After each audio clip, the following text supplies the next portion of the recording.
So, like I was saying, for example, if you want to express turn taking, or you want to use a language which reflects the function of turn taking, you want to ensure that someone else gets a turn. You can say something like, "Oh, so and so, Mr. X, you haven't spoken in a long time. Would you like to participate, or would you like to share what you think about this issue, or do you agree with this?" Because remember, candidates are scored.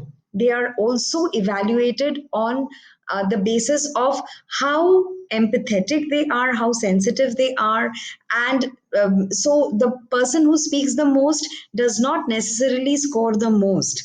It is also the person who allows others to speak who can be a good scorer, right? So this was about the language of group discussion. Moving on to the body language for group discussion, right? So your overall body language needs to be open and receptive. Obviously you can't sit like this with arms crossed, or with an arrogant look, with your face with your chin up, or your head in an arrogant style, because that will reflect a snobbish attitude, and we do not want to look like that. So leaning forward, nodding empathetically, having this kind of a steeple gesture or an open palm gesture, or chin on arm, these are signs of listening and participating, and keeping track of what is happening in the group. So all in all, this is all these gesture clusters together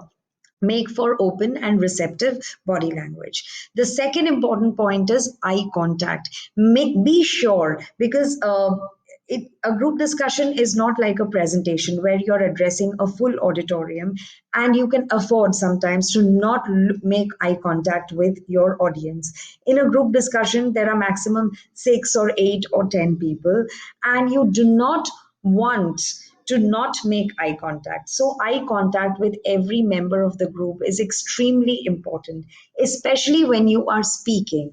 Do not address whatever you're saying only to one member of the group. Just look around and look at every member of the group, which means you have an assimilative attitude and you want to include everybody. You want everybody to listen to you. The third point is voice modulation and tonal variation.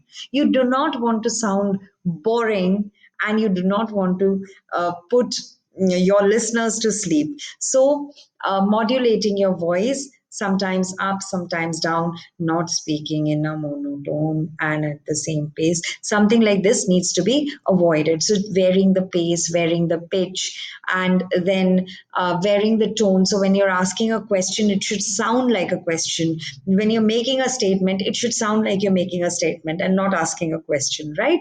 Clarity in communication, we already saw its importance, that your words, your phrases, your questions need to be appropriate. Your questions need to be structured very precisely. And finally, you need to be an empathetic listener. Now, what does that mean? That you listen with empathy. You actually pay attention to what the other person is saying, not simply nod your head, but pay attention, because once you listen, then you can reciprocate. And if you have decided that no, I'm going to give my opinion and I'm not going to listen to anybody, obviously that's not going to go in your favor. The ideal thing to do in a group discussion is to be open to everyone, to be receptive to everyone, and to be very empathetic and sensitive to the other person's point of